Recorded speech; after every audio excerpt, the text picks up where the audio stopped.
KCCA efunye obuwumbi 1,000 okuva e Bungereza ekola enguudo.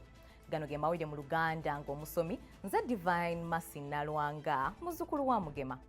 Mukaweefube w'okulaba nga bannakampala batambula bulungi ssaako n'okukendeeza ku kalippagano k'ebidduka mu kibuga KCCA eweereddwa obuwumbi 1,000 okuva eri gavumenti ya Bungereza mu kitongole kya United Kingdom Export Finance n'etongolezaawo omulimu gw'okuddaabiriza enguudo eziwera 134 okwetooloola eggombolola 5 ezikola Kampala. Ensimbi zino zijjidde mu pulogulaamu eya Kampala City Roads and Bridges Upgrading Project nga zikola kilomita 127.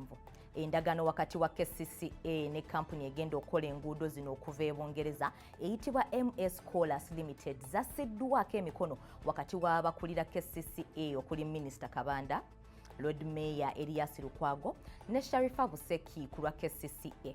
Ate omumyuka w'omubaka wa Bungereza mu Uganda Tiffany Kaleo n'assaako omukono ku lwa Bungereza. Ensimbi zino zeegasse ku pulojekiti ennene endala ezikolebwa okuli Greater Kampala Metropolitan Area Urban Development Program ne Kampala City Roads Rehabilitation Project omukolebwa enguudo, ebitaala n'emyala mu kaseera kano. Ago ge gabadde amawulire weekumire ku mukutu mbeera nkutuusaako amawulire bwe gati buli wiiki. Akume atakumira mpeera Ssaabasajja Kabaka awangaale.